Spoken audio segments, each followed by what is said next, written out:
Welcome to Digital Learning Management System of Department of Collegiate Education of Government of Karnataka.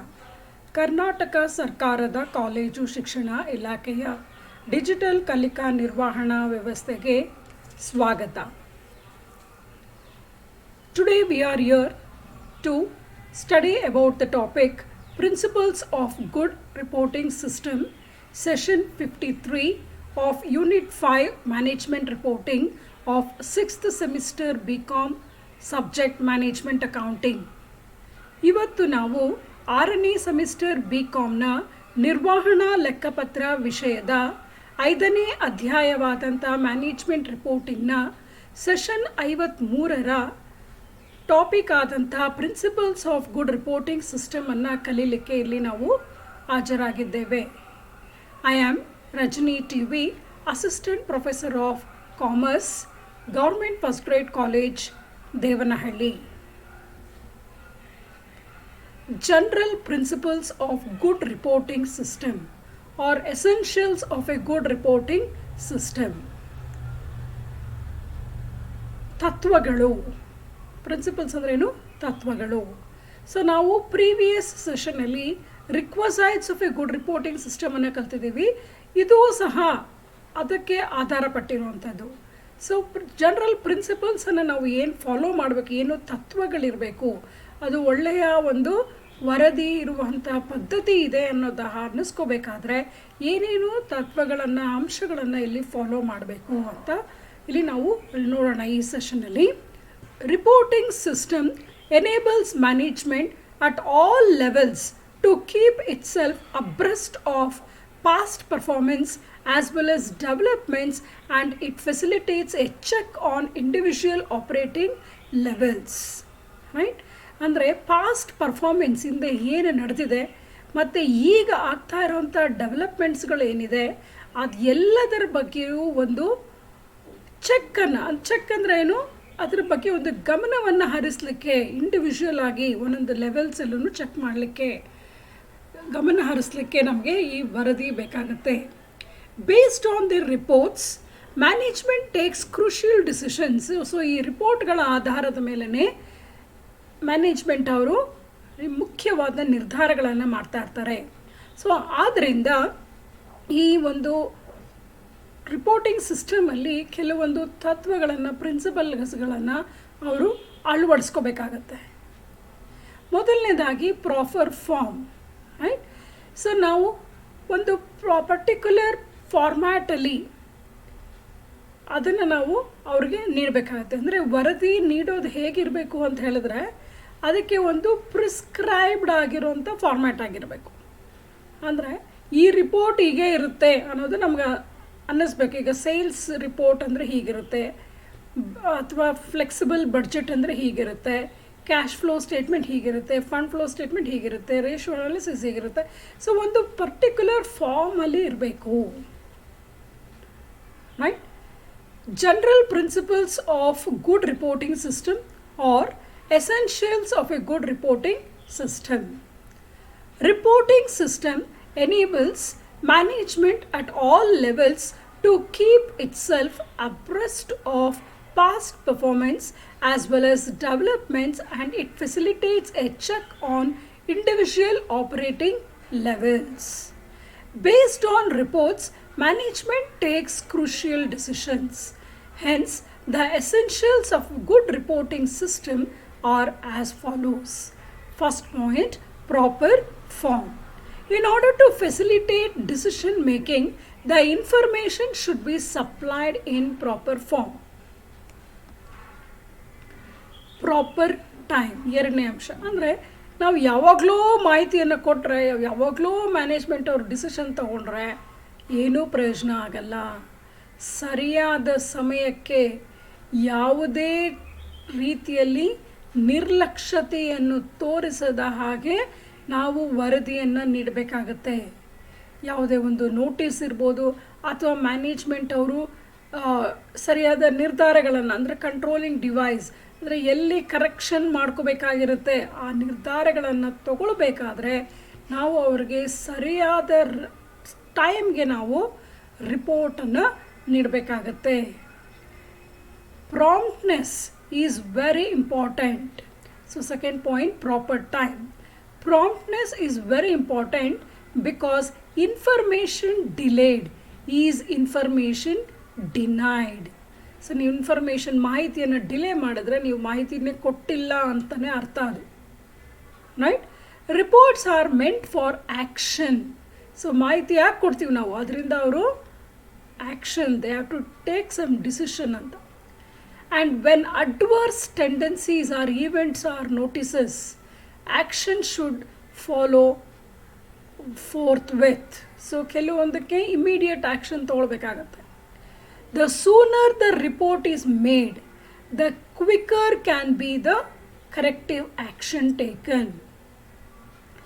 Since reports are used as a controlling device, they should be presented at the earliest or immediately after the happening of the event. The absence of information when needed may lead to wrong decisions. So the person who has to take the decision, if he is not having information, he may take wrong decision or he may not take any decision at all. So both will adversely affect the business. So ಮಾಹಿತಿನೇ ಇಲ್ಲದೆ ಇದ್ದಾಗ ಅವರು ನಿರ್ಧಾರನ ತಗೊಳ್ದಿರ ಇರ್ಬೋದು ಅಥವಾ ತಪ್ಪು ನಿರ್ಧಾರಗಳನ್ನು ತಗೊಳ್ಳಿಕ್ಕೆ ಅವಕಾಶ ಆಗೋಗುತ್ತೆ. ಸೊ ಆ ಸಂದರ್ಭದಲ್ಲಿ ಅದು ಬಿಸ್ನೆಸ್ಗೆ ಒಳ್ಳೆಯದಲ್ಲ. ಸೊ ಆದ್ದರಿಂದ ಟೈಮ್ ಕರೆಕ್ಟಾಗಿ ಸರಿಯಾದ ಮಾಹಿತಿಯನ್ನು ನೀಡಬೇಕು. ಈ ಪ್ರಿನ್ಸಿಪಲನ್ನು ಅವರು ಫಾಲೋ ಮಾಡಬೇಕು. ಮೂರನೇದು, ಪ್ರಾಪರ್ ಫ್ಲೋ ಆಫ್ ಇನ್ಫಾರ್ಮೇಷನ್. ಯಾರಿಂದ ಯಾವ ಮಾಹಿತಿ ಫ್ಲೋ ಆಗಬೇಕು, ರೈಟ್? ಸೊ ಈಗ ಲೋಯರ್ ಲೆವೆಲ್ ಮ್ಯಾನೇಜ್ಮೆಂಟ್ ಅವ್ರಿಗೆ ಏನಾದರೂ ಪ್ರಾಬ್ಲಮ್ಸ್ ಇದ್ದರೆ ಅವ್ರು ಅದನ್ನು ಹೈಯರ್ ಲೆವೆಲ್ ತಿಳಿಸ್ಬೇಕು. ಹೈಯರ್ ಲೆವೆಲ್ ಅವ್ರಿಗೆ ಲೋಯರ್ ಲೆವೆಲ್ ಅವ್ರ ಮೇಲೆ ಕಂಪ್ಲೇಂಟ್ಸ್ ಇದ್ದರೆ ಅಥವಾ ಅವರು ಟಾರ್ಗೆಟ್ಸನ್ನು ರೀಚ್ ಮಾಡ್ತಾ ಇಲ್ಲ ಅಂತ ಹೇಳಿದ್ರೆ ಅವ್ರಿಗೆ ಏನು ಆ್ಯಕ್ಷನ್ ತೊಗೊಳ್ತಾರೆ ಅಂತ ಹೇಳಿ ಮೇಲ್ಗಡೆ ಇರೋರು ಕೆಳಗಡೆ ಅವ್ರಿಗೆ ಇನ್ಫಾರ್ಮೇಷನ್ ಕೊಡಬೇಕಾಗುತ್ತೆ. ಸೊ ಇಲ್ಲಿ ನಾವು ಏನು ಹೇಳ್ತಾ ಇದ್ದೀವಿ ಅಂತ ಹೇಳಿದ್ರೆ, decision makers are always on the top level ಅಂತ ಹೇಳ್ತೇವೆ. ಅಂದರೆ ಎಲ್ಲ ಲೆವೆಲ್ಸಲ್ಲೂ ಡಿಸಿಷನ್ಸ್ ಆಗುತ್ತೆ. ಮೇಯ್ನಾಗಿ ಮೇಲಿನವರು ಹೈಯರ್ ಅಥಾರಿಟೀಸ್ ಡಿಸಿಷನ್ ತೊಗೊಳ್ತಾರೆ. ಸೊ ಅಂದರೆ ಕೆಳಗಿನವ್ರಿಗೆ ಅಂದರೆ ಸಬಾರ್ಡಿನೇಟ್ಸಿಂದ ಸುಪೀರಿಯರ್ಸ್ಗೆ ಮಾಹಿತಿ ಹೋಗಬೇಕು. ಅಂದರೆ ಡೈರೆಕ್ಷನ್ ಯಾವ ಕಡೆ, ಅದು lower level to higher level. So upward ಡೈರೆಕ್ಷನ್ನೇ ಆಗಿರುತ್ತೆ. ಅದು ಸೈಡ್ ವೇಸು ಆಗಿರ್ಬೋದು. ಅಂದರೆ ಈಗ ಫೈನಾನ್ಸ್ ಮ್ಯಾನೇಜರು ಸೇಲ್ಸ್ ಮ್ಯಾನೇಜರ್ ಹತ್ರ, ಸೇಲ್ಸ್ ಮ್ಯಾನೇಜರು ಪ್ರೊಡಕ್ಷನ್ ಮ್ಯಾನೇಜರ್ ಹತ್ರ ಮಾಹಿತಿಯನ್ನು ತೊಗೊಳ್ಳೋದು, ಅದು ಸೈಡ್ ವೇಸ್. ಅಂದರೆ they are all in the same level, right? ಹಾಗೂ ಇರ್ಬೋದು, ರೈಟ್? ಸೊ ಇನ್ಫಾರ್ಮೇಷನ್ನು ಯಾರಿಂದ ಯಾರಿಗೆ ಯಾವ ರೀತಿ ಮೂವ್ ಆಗಬೇಕು, right? So upward to down ಇರ್ಬೋದು, ಡೌನ್ವರ್ಡ್ ಟು ಅಪ್ವರ್ಡ್ ಇರ್ಬೋದು, ಸೈಡ್ ವೇಸ್ ಇರ್ಬೋದು. ಸೊ ಯಾವ್ಯಾವ ಇನ್ಫಾರ್ಮೇಷನ್ನು ಹೇಗೆ ಮೂವ್ ಆಗಬೇಕು ಅದರ ಒಂದು ಕ್ಲಾರಿಟಿ, ಕ್ಲಿಯರ್ ಕಟ್ ಇನ್ಸ್ಟ್ರಕ್ಷನ್ಸ್ ಇರಬೇಕಾಗತ್ತೆ, right? So the top level needs information from lower levels, and from even the lower level needs some information from the higher levels, and even the sideways, that is those who are placed in the same category also need the information, right? So the third point, proper flow of information.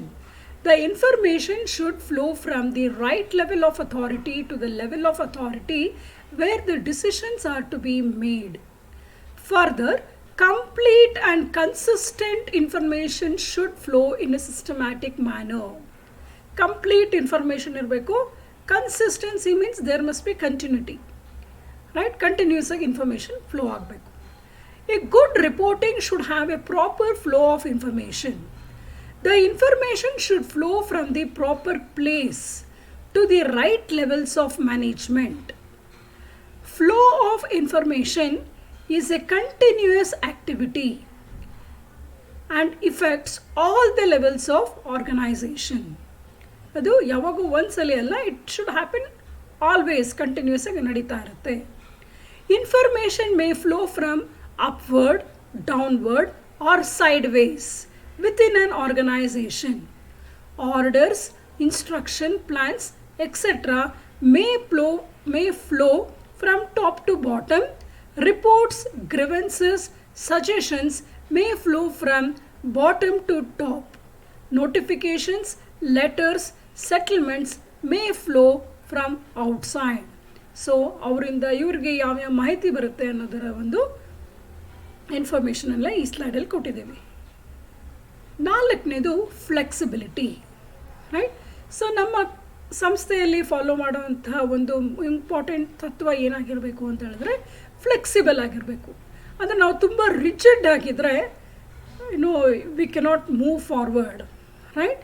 So situations ಕೆಲವು ಸಲ ಬದಲಾದಾಗ ನಾವು ಅದಕ್ಕೆ ಸುಲಭವಾಗಿ ಹೊಂದಿಕೊಳ್ಳೋ ರೀತಿಯಲ್ಲಿ ಇರಬೇಕಾಗತ್ತೆ. Facilitation of evaluation, ಈ ಮಾಹಿತಿ ನಾವು ಕೊಡೋದು ಹೇಗಿರಬೇಕು ಅಂತ ಹೇಳಿದ್ರೆ ನಮಗೆ ಸ್ಟ್ಯಾಂಡರ್ಡ್ಸ್ ನಾವು ಏನು ಫಿಕ್ಸ್ ಮಾಡಿದ್ದೀವಿ, ನಾವು ಏನು ಅಚೀವ್ ಮಾಡಿದ್ದೀವಿ, ಆ್ಯಕ್ಚುಯಲ್ ಏನಿದೆ ಅದನ್ನು ಕ್ಲಿಯರಾಗಿ ನಾವು ಐಡೆಂಟಿಫೈ ಮಾಡೋ ರೀತಿಯಲ್ಲಿರಬೇಕು. ಅಂದರೆ ನಾವು ಕರೆಕ್ಟಿವ್ ಮೆಷರ್ಸನ್ನು ತಗೊಳ್ಳಿಕ್ಕೆ ಸುಲಭವಾಗಿ ಸೂಚಿಸೋ ರೀತಿಯಲ್ಲಿರಬೇಕು, ರೈಟ್. ಸೊ ನಾವು ಕೆಲವೊಂದನ್ನು ಕಂಟ್ರೋಲ್ ಮಾಡ್ಬೋದು, ಕೆಲವೊಂದನ್ನು ಕಂಟ್ರೋಲ್ ಮಾಡೋಕ್ಕಾಗೋದಿಲ್ಲ. So controllable factors uncontrollable factors there must be distinction. We should segregate that, separate it, right. So ಆ ರೀತಿಯಲ್ಲಿ ನಾವು ವರದಿಗಳನ್ನು ಪ್ರಿಪೇರ್ ಮಾಡಬೇಕಾಗತ್ತೆ. Point number 4, flexibility. The system should be capable of being adjusted according to the requirement of the user. Facilitation of evaluation. The system should distinctively report deviations from standards or estimates. Controllable factors should be distinguished from non-controllable factors and reported separately. Controllable ಅಂದರೆ ಯಾವುದು? ನಮ್ಮ organisation ಒಳಗಡೆನೇ ನಾವು ಬದಲಾವಣೆ ಮಾಡ್ಕೊಳ್ಳೋ ಅಂಥದ್ದು. ನಾನ್ controllable ಅಂದರೆ ಹೊರಗಡೆಯಿಂದ ಆಗುವಂಥದ್ದು, ಹೊರಗಿನ ಪ್ರಪಂಚದಿಂದ. ಇವಾಗ ಫಾರ್ ಎಕ್ಸಾಂಪಲ್ ಗವರ್ನಮೆಂಟ್ ಪಾಲಿಸೀಸ್ ಇರ್ಬೋದು, ಅಥವಾ ಇವಾಗಿನ ಪರಿಸ್ಥಿತಿ ನೋಡಿ, ಈಗ ಪ್ಯಾಂಡಮಿಕ್ ಸಿಚುವೇಶನ್ ಇದೆ. ಸೊ ಇಂಥ ಸಂದರ್ಭನ ನಾವು ಬಿಸ್ನೆಸ್ಸಲ್ಲಿ ಕಂಟ್ರೋಲ್ ಮಾಡೋಕ್ಕಾಗಲ್ಲ. ನಮ್ಮ ಎಂಪ್ಲಾಯಿಗೆ ಏನು ಮಾಡ್ಬೋದು, ನಾವು ಮಾಡ್ಬೋದು. ಹೊರಗಡೆ ನಾವು ಬಿಸ್ನೆಸ್ ಅಫೆಕ್ಟ್ ಆಗುತ್ತೆ ಅಂತ ಹೇಳಿದ್ರೆ that is not in our hands, right. So ಈ ಥರದ ಪಾಯಿಂಟ್ಸ್ಗಳನ್ನು ನಾವು ಡಿಸ್ಟಿಂಕ್ಷನ್ ಮಾಡಿ ತೋರಿಸೋ ರೀತಿಯಲ್ಲಿ ಇರಬೇಕು. Next point, economy. ಸೊ ನಾವು ರಿಕ್ವಸೈಟ್ಸಲ್ಲೂ ಸಹ ಈ ಪಾಯಿಂಟನ್ನು ಮೆನ್ಷನ್ ಮಾಡ್ಕೊಂಡಿದ್ದೀವಿ. ಕಾಸ್ಟ್ ಯಾವಾಗಲೂ ನಮಗೆ ಹೇಗಿರಬೇಕು ಅಂತ ಹೇಳಿದ್ರೆ ಕಾಸ್ಟ್ ಬೆನಿಫಿಟ್ ಅನಾಲಿಸಿಸ್ ಅಂತೀವಲ್ವ. ಅಂದರೆ ನಮಗೆ ಅದರಿಂದ ಬರುವಂಥ ಪ್ರಯೋಜನ ನಾವು ಮಾಡುವಂಥ ಖರ್ಚಿಗಿನ್ನ ಜಾಸ್ತಿ ಇರಬೇಕು. ಸೊ ನಮಗೆ ಅದರಿಂದ ಆಗುವಂಥ benefit should be more than the amount we are spending on it, right. The preparation of report should not be so costly that the benefit we are deriving from the report should be will be less ಅನ್ನೋ ರೀತಿಯಲ್ಲಿ ಇರಬಾರ್ದು, right. So ನಾವು ಆದಷ್ಟು preparation ಮಾಡಲಿಕ್ಕೆ cost ಕಡಿಮೆ ಮಾಡಿಕೊಂಡು ಮಾಡಬೇಕಾಗತ್ತೆ. So ಅದರಿಂದ ನಮಗೆ ಪ್ರಯೋಜನ ಜಾಸ್ತಿ ಇರಬೇಕು. ಆ ರೀತಿಯಲ್ಲಿ ನಾವು ರಿಪೋರ್ಟ್ಸ್ಗಳನ್ನು ಪ್ರಿಪೇರ್ ಮಾಡಬೇಕು. Accurate information. ಸೊ ನಾವು ರಿಪೋರ್ಟ್ಸಲ್ಲಿ ಯಾವ ರೀತಿ ಮಾಹಿತಿಯನ್ನು ಕೊಡಬೇಕು ಅಂತ ಹೇಳಿದ್ರೆ, ಈ ವರದಿ ಕೊಡುವಾಗ ಸ್ಟ್ಯಾಟಿಸ್ಟಿಕಲ್ ರಿಪೋರ್ಟ್ಸ್, ಅಂದರೆ ಈಗ ನಾವು ಸ್ಟ್ಯಾಟಿಸ್ಟಿಕ್ಸಲ್ಲಿ ಸ್ಟ್ಯಾಂಡರ್ಡ್ ಡಿವಿಯೇಷನು ಆ ಥರ ಎಲ್ಲ ಮಾಡಿದಾಗ ಎಕ್ಸಾಕ್ಟ್ ನಂಬರ್ಸ್ ಕೊಡ್ತೀವಿ.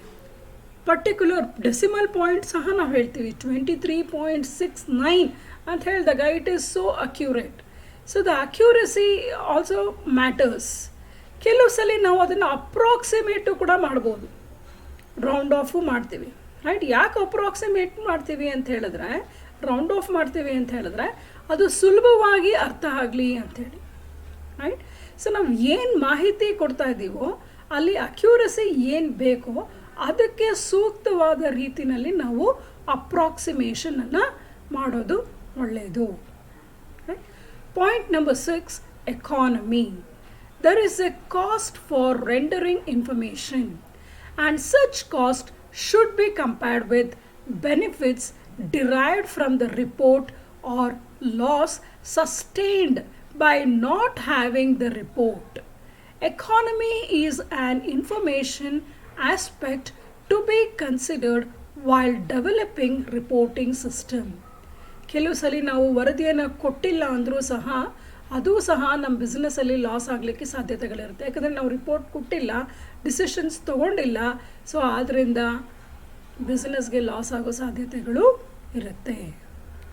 Accurate information. 7th point. The reports should be reasonably accurate. Statistical reports may sometimes be approximated to make them easily understandable. The degree of accuracy depends upon the nature of information and the purpose of its collection. ಅದು ಯಾವ ಉದ್ದೇಶಕ್ಕಾಗಿ ನಾವು ಮಾಹಿತಿಯನ್ನು ಪಡ್ಕೊಂಡಿದ್ದೀವಿ ಅದರ importance ಮೇಲೆ accuracy depend ಆಗುತ್ತೆ. Point number 8, basis of comparison. So ನಾವು prepare ಮಾಡಿರುವಂತಹ ವರದಿಗಳು ಯಾವ ರೀತಿಯಲ್ಲಿ ಇರಬೇಕು ಅಂತ ಹೇಳಿದ್ರೆ, ನಾವು ಅದನ್ನು ಹೋಲಿಕೆ ಮಾಡೋ ರೀತಿಯಲ್ಲಿ ಇರಬೇಕು. ಅಂದರೆ ಹಿಂದೆ ಏನಾಗಿತ್ತು, ಈಗ ಏನಾಗಿದೆ ಅನ್ನೋದನ್ನು ನಾವು ನೋಡಬೇಕಾಗತ್ತೆ. ಅಂದರೆ ನಾವು ಬಡ್ಜೆಟ್ ಮಾಡಿದರೆ ಅಥವಾ ಸ್ಟ್ಯಾಂಡರ್ಡ್ ಫಿಕ್ಸ್ ಮಾಡಿದರೆ ಅದನ್ನು ನಾವು ಆ್ಯಕ್ಚುಯಲ್ ವ್ಯಾಲ್ಯೂಸ್ಗೆ ಕಂಪೇರ್ ಮಾಡೋ ರೀತಿಯನ್ನೆಲ್ಲ ಇರಬೇಕು. ಅಥವಾ ಕಳೆದ ವರ್ಷದ ಮಾಹಿತಿಯನ್ನು ಈ ವರ್ಷದ ಮಾಹಿತಿ ಜೊತೆಗೆ ಕಂಪೇರ್ ಮಾಡಲಿಕ್ಕೆ ಹೋಲಿಸಿ ನೋಡೋಂಗಿರಬೇಕು. ಸೊ ನಾವೇ ಅದರ ಒಂದು ವಿಮರ್ಶೆಯನ್ನು ಮಾಡೋ ರೀತಿಯಲ್ಲಿ, ಅಂದರೆ ಅದನ್ನು ಹೋಲಿಕೆ ಮಾಡಿ ಕೊಟ್ಟಾಗ ಯಾರಾದರೂ ವಿಮರ್ಶೆಯನ್ನು ಸುಲಭವಾಗಿ ಮಾಡೋ ರೀತಿಯಲ್ಲಿ ಇರಬೇಕು. ಸೊ ಆ ರೀತಿಯಾದಂತಹ ಒಂದು ತತ್ವವನ್ನು ಅವರು ಬಳಸ್ಕೋಬೇಕಾಗತ್ತೆ. ಮತ್ತು ಈ ಮಾಹಿತಿ ಹೇಗಿರಬೇಕು ಅಂದರೆ ಕ್ಲಾರಿಟಿ ಇರಬೇಕು, ಕ್ಲಿಯರ್ ಆ್ಯಂಡ್ ಸಿಂಪಲ್, ಸರಳವಾಗಿ ಮತ್ತು ನೀಟಾಗಿ, ಅಂದರೆ ಅನ್ಆಂಬಿಗ್ಯೂಯಸ್ ಇರಬಾರ್ದು. ಅಂದರೆ ಅರ್ಥ ಆಗದೇ ಇರೋ ರೀತಿಯಲ್ಲಿ ಅಥವಾ ಕನ್ಫ್ಯೂಷನ್ಸ್ ತರೋ ರೀತಿಯಲ್ಲಿ ಅಥವಾ ತುಂಬ ಟೆಕ್ನಿಕಲ್ ಲ್ಯಾಂಗ್ವೇಜ್ಗಳನ್ನು ಬಳಸೋ ರೀತಿಯಲ್ಲಿ, ಮತ್ತು ಫಿಗರ್ಸು, ಡ್ರಾಯಿಂಗ್ಸು ಅಥವಾ ಗ್ರಾಫ್ಸ್ ಮಾಡಿರ್ತಾರೆ, ಆ ಗ್ರಾಫ್ಸ್ ನೋಡಿದ್ರೆ ಏನೂ ಅರ್ಥ ಆಗಲ್ಲ, ಆ ರೀತಿಯಲ್ಲಿ ಇರಬಾರ್ದು. Right? Even a layman, the person who doesn't know much, also should be able to understand from the graphs and figures. ಆ ರೀತಿಯಲ್ಲಿ ಅದನ್ನು ಸುಲಭವಾಗಿ ಅರ್ಥ ಆಗೋ ರೀತಿಯಲ್ಲಿ ಪ್ರೆಸೆಂಟ್ ಮಾಡಬೇಕಾಗತ್ತೆ. ಸೊ ಇದನ್ನೆಲ್ಲ ಗಮನದಲ್ಲಿ ಇಟ್ಕೋಬೇಕು. 8th point, basis of comparison. The information supplied through reports will be more useful when it is supplied in comparison with past figures. Corrective measures can also be initiated to improve upon the past performance. The management accountant can make the reports more useful by giving his own interpretation to the information. So now budgeted actual, standard actual, last year data, this year data. So we should give that figures in our report. 9th point, reports should be clear and simple. The report should be presented in a simple and clear language. The language should be non-technical and the figures should be rounded so as to make them easily understandable. If possible, charts, diagrams or graphs should be used for presenting the information. Right? So ಈಗ ನಾವು general principles of good reporting system or essentials of a good reporting system ನ points ಅನ್ನು ಮತ್ತೆ ಗಮನಿಸೋಣ. First point, proper form. Second, proper time. Third, proper flow of information. Fourth, flexibility. Fifth, facilitation of evaluation. Sixth one, economy. Seventh, accurate information. Eighth, basis of comparison. Ninth, reports should be clear and simple. Next ನಾವು ಯಾವ ರೀತಿ ಈ statements reports ಅನ್ನು prepare ಮಾಡ್ತೀವಿ? Models of reporting. So reports may be presented in the form of written statements, graphs or oral. So ನಾನು ನಿಮಗೆ ಮೊದಲನೇ ಈ ಚಾಪ್ಟರ್ನ ಮೊದಲನೇ ಸೆಷನಲ್ಲಿ ಹೇಳಿದೆ, ನಾವು ಓರಲ್ ಇನ್ಫಾರ್ಮೇಷನ್ ರಿಪೋರ್ಟ್ ಯಾವಾಗ ಕೊಡೋದು ಅಂತ ಹೇಳಿದ್ರೆ ಅದು ತುಂಬ ಸೀಕ್ರೆಟ್ ಆಗಿದ್ದಾಗ ಅಥವಾ ಕಾನ್ಫಿಡೆನ್ಷಿಯಲ್ ಇದ್ದಾಗ ಮಾತ್ರ ಓರಲ್ ಮಾಹಿತಿಯನ್ನು ಕೊಡ್ತಾರೆ, ಓರಲ್ ವರದಿಯನ್ನು ಕೊಡ್ತಾರೆ, ಮೌಖಿಕವಾದಂತಹ ವರದಿಯನ್ನು ನೀಡುವಂಥದ್ದು. ಇಲ್ಲ ಅಂದರೆ ಯಾವಾಗಲೂ ಲಿಖಿತ ರೂಪದಲ್ಲೇ ಇರುತ್ತೆ ಅಥವಾ ಗ್ರಾಫ್ಸ್ ಅದರಲ್ಲಿ ಇರುತ್ತೆ. ಸೊ ಇಲ್ಲಿ ನೋಡಿ, ರಿಟರ್ನ್ ಸ್ಟೇಟ್ಮೆಂಟ್ಸ್ ಹೇಗಿರ್ಬೋದು ಅಂತ ಹೇಳಿದ್ರೆ ಫಾರ್ಮಲ್ ಫೈನಾನ್ಷಿಯಲ್ ಸ್ಟೇಟ್ಮೆಂಟ್ಸ್, ಅಂದರೆ ನಾವು ಹಣಕಾಸಿನ ಈ ಸ್ಟೇಟ್ಮೆಂಟ್ಸ್ಗಳನ್ನು ಏನು ಪ್ರಿಪೇರ್ ಮಾಡ್ತೀವಿ ಅಂದರೆ, for example profit and loss account ಇರ್ಬೋದು, ಬ್ಯಾಲೆನ್ಸ್ ಶೀಟ್ ಇರ್ಬೋದು. ಸೊ ಇದಕ್ಕೆ ಸಂಬಂಧಪಟ್ಟಿದ್ದು, ಇದು ಅಫಿಷಿಯಲ್, ಇದು ಮಾಡಲೇಬೇಕಾಗಿರುವಂಥದ್ದು. ಸೊ ಇದರಲ್ಲಿ ನಾವು example actual against the budgeted figures. So ನಾವು ಸೇಲ್ಸ್ ಏನು ಬಡ್ಜೆಟ್ ಮಾಡಿದ್ವಿ, ಆ್ಯಕ್ಚುಯಲ್ ಎಷ್ಟಾಗಿದೆ, ಫೈನಾನ್ಸ್ ಯಾವ್ಯಾವುದಕ್ಕೆ ಎಷ್ಟು ಅಲಾಟ್ ಮಾಡಿದ್ವಿ, ಎಷ್ಟು ಖರ್ಚಾಗಿದೆ. ಸೊ ಆ ಥರ ಕಂಪ್ಯಾರಿಟಿವ್ ಸ್ಟೇಟ್ಮೆಂಟ್ಸ್ ಕೂಡ ನಾವು ಮಾಡ್ಬೋದು, ರೈಟ್. ಸೊ ನಾವು ಕಂಪ್ಯಾರಿಟಿವ್ ಸ್ಟೇಟ್ಮೆಂಟ್ಸ್ ಮತ್ತು ಕಾಮನ್ ಸೈಜ್ ಸ್ಟೇಟ್ಮೆಂಟ್ಸ್ ಎಲ್ಲನೂ ಕಲ್ತಿದ್ದೀವಿ, ರೈಟ್. ಸೊ ಆ ರೀತಿಯಾದಂಥ ಫಾರ್ಮಲ್ ಫೈನಾನ್ಷಿಯಲ್ ಸ್ಟೇಟ್ಮೆಂಟ್ಸ್ ಕೂಡ ಮಾಡ್ಬೋದು. ಟ್ಯಾಬ್ಯುಲೇಟೆಡ್ ಸ್ಟ್ಯಾಟಿಸ್ಟಿಕ್ಸ್ ಅಂದರೆ ಸ್ಟ್ಯಾಟಿಸ್ಟಿಕಲ್ ಇನ್ಫಾರ್ಮೇಷನ್. ಸೊ ಯಾವುದಕ್ಕೆ ಎಷ್ಟು ಖರ್ಚಾಗಿದೆ, ಒಂದು ಪ್ರಾಡಕ್ಟನ್ನು ತಯಾರಿಸಲಿಕ್ಕೆ ಅಥವಾ ಬೇರೆ ಬೇರೆ ಏರಿಯಾದಲ್ಲಿ ಸೇಲ್ಸ್ಗೆ ಎಷ್ಟು ಖರ್ಚಾಗಿದೆ, ಎಷ್ಟು ದುಡ್ಡು ಬಂದಿದೆ. ಸೊ ಇದನ್ನು ನಾವು ಒಂದು ಟೇಬಲ್ ಥರ ಮಾಡಿ ಕೂಡ ನಾವು ಹೇಳ್ಬೋದು, ಅಥವಾ ರೇಷಿಯೋಸ್ ಮೂಲಕ ಹೇಳ್ಬೋದು. Ratio, accounting ratios, right. ಅಂದರೆ ಈಗ ನಾವು current ratio, acid test ratio, ಅಥವಾ ರಿಟರ್ನ್ ಆನ್ ಇನ್ವೆಸ್ಟ್ಮೆಂಟ್. ಸೊ ಈ ರೀತಿಯಾದಂಥ ರೇಷಿಯೋಸ್ಗಳನ್ನು, return on investment, return on assets, right. So ಈ ಥರ ರೇಷಿಯೋಸ್ಗಳ ಮೂಲಕ ಕೂಡ ನಾವು ಹೆಚ್ಚು ರೀತಿಯ, ಅಂದರೆ ಪರ್ಸೆಂಟೇಜಸಲ್ಲೆಲ್ಲ ಹೇಳಿದಾಗ ಡಿಫ್ರೆನ್ಸ್ ಏನಿದೆ ಅನ್ನೋದು ಅಲ್ಲಿ ಎದ್ದು ಕಾಣಿಸೋ ರೀತಿಯಲ್ಲಿ ಇರುತ್ತೆ. So models of reporting. Reports may be presented in the form of return statements, graphs or oral. So ಇದರಲ್ಲಿ ನಾವು ಮೊದಲನೇದಾಗಿ ಇಲ್ಲಿ ರಿಟರ್ನ್ ಸ್ಟೇಟ್ಮೆಂಟ್ಸನ್ನು ನೋಡೋಣ. ಅದರಲ್ಲಿ ABC ಅಂತಿದೆ. A, formal financial statements. These statements may deal with any one or more of the following. The first one, actual against the budgeted figures. Second, comparative statements over a period of time. B, tabulated statistics. This statement may deal with statistical analysis of a particular type of expenditure over a period of time or sales of a product over a period in different regions, etc. Right? So ಒಂದು ಖರ್ಚು ಬೇರೆ ಬೇರೆ ತಿಂಗಳು, ಇವಾಗ for example salaries different ಮಂತಲ್ಲಿ ಎಷ್ಟಿದೆ, ಅಥವಾ sales ಬೇರೆ ಬೇರೆ ಏರಿಯಾದಲ್ಲಿ ಹೋದ ತಿಂಗಳಲ್ಲಿ ಎಷ್ಟಿತ್ತು, ಈ ತಿಂಗಳಲ್ಲಿ ಎಷ್ಟಿದೆ ಅಂತ ನೋಡೋವಂಥದ್ದು. Point number C, accounting ratios. The ratios may either form the part of the formal financial statement or be given in the form separate statement. ಅಂದರೆ ನಾವು ಈ ರೇಷಿಯೋಸ್ಗಳನ್ನು ನಮ್ಮ ಫೈನಾನ್ಷಿಯಲ್ ಸ್ಟೇಟ್ಮೆಂಟ್ಸ್ ಜೊತೆಗೆ ಸೇರಿಸಿ ಕೊಡ್ಬೋದು, ಅಥವಾ ಅದಕ್ಕೆ ಆದಂತಹ ನಾವು ಸೆಪ್ರೇಟ್ ರಿಪೋರ್ಟನ್ನು ಸಹ ನಾವು ತಯಾರಿಸ್ಬಿಟ್ಟು ಕೊಡ್ಬೋದು. ಇದು return statements. Next graphic reports, ಅಂದರೆ ಗ್ರಾಫ್ ಮೂಲಕ ನಾವು ರೆಪ್ರೆಸೆಂಟ್ ಮಾಡೋದು. ಸೊ ಈಗ ಗ್ರಾಫು ಅಥವಾ ಚಾರ್ಟ್ಸು ಅಥವಾ ಡಯಾಗ್ರಾಮ್ಸು, ಪಿಕ್ಚರ್ಸ್ ಎಲ್ಲ ಯೂಸ್ ಮಾಡಿದಾಗ ಏನಾಗುತ್ತೆ, ಅದು ಈಸಿಲಿ ಅಪೀಲ್ ಆಗುತ್ತೆ. ಅಂದರೆ ಯಾರಿಗಾದ್ರೂ ನೋಡಿದ ತಕ್ಷಣ ಜಾಸ್ತಿ ಆಗಿದೆಯಾ, ಕಡಿಮೆ ಆಗಿದೆಯಾ, ಏನಿದೆ ವ್ಯತ್ಯಾಸ ಅನ್ನೋದು ಗೊತ್ತಾಗುತ್ತೆ. ಬಟ್ ಅಮೌಂಟ್ಸಲ್ಲಿ ಗೊತ್ತಾಗಬೇಕಾದಾಗ ನಾವೇನು ಮಾಡಬೇಕು, ವ್ಯಾಲ್ಯೂಸನ್ನೇ ನೋಡಬೇಕಾಗತ್ತೆ. ಸೊ ನಿಮಗೆ ಜಸ್ಟ್ ಗ್ರಾಫ್ ನೋಡಿದಾಗ ಲಾಸ್ಟ್ ಮಂತ್ಗೆ ಕಂಪೇರ್ ಮಾಡಿದ್ರೆ ಈ ಮಂತ್ ಸೇಲ್ಸ್ ಜಾಸ್ತಿ ಆಗಿದೆ ಅಂತ ಗೊತ್ತಾಗುತ್ತೆ. ಬಟ್ ಎಷ್ಟು ಜಾಸ್ತಿ ಆಗಿದೆ ಅಂದಾಗ exactly if you see the values you will know the particular amount also, right. So ಈಗ 25,000 ಇರೋದು 28,300 ಆಗಿದೆ ಅಂತ ಹೇಳಿದ್ರೆ ಗ್ರಾಫಲ್ಲಿ ನಮಗೆ ಗೊತ್ತಾಗ್ತಾ ಇದೆ ಜಾಸ್ತಿ ಆಗಿದೆ ಅಂತೇಳಿ. ಎಷ್ಟು ಜಾಸ್ತಿ ಆಗಿದೆ? ಸೊ 25,000 ಇರೋದು 28,300 ಆಗಿದೆ ಅಂದರೆ 3,300 ಜಾಸ್ತಿ ಆಗಿದೆ ಅನ್ನೋದು ನಮಗೆ ಟೇಬಲಲ್ಲಿ ನೋಡಿದಾಗ, ವ್ಯಾಲ್ಯೂಸಲ್ಲಿ ನೋಡಿದಾಗ ಗೊತ್ತಾಗುತ್ತೆ. Oral reports, right, are mostly presented at group meetings and conferences with individuals.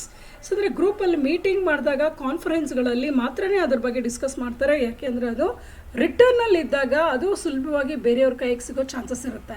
So ಅದು ಕಾನ್ಫಿಡೆನ್ಷಿಯಲ್ ಮ್ಯಾಟರ್ಸ್ ಆಗಿರುತ್ತೆ, ಅಥವಾ ಸೀಕ್ರೆಟ್ಸನ್ನು ಮೇಂಟೈನ್ ಮಾಡಬೇಕಾಗುತ್ತೆ ಕೆಲವೊಂದು ಅಂಶಗಳಲ್ಲಿ ಬಿಸ್ನೆಸ್ಸಲ್ಲಿ.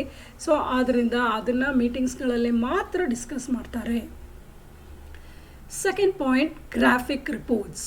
The information may be presented by means of graphic reports which give a better visual view of the data than the long array of figures given in statements. Charts, diagrams and pictures are the usual form of graphic reports. They have the advantage of facilitating quick grasp of significant trends by receivers of information. Third one, oral reports. Oral reports are mostly presented at group meetings and conferences with individuals. So, ಈ models of reporting ಅಲ್ಲಿ so ನಾವು 3 ways ಇದೆ, written statements, graphic reports and oral reports. So, written statements ಅಲ್ಲಿ formal financial statements, tabulated statistics ಮತ್ತು accounting ratios ಅನ್ನು ನಾವು ನೋಡ್ಬೋದು.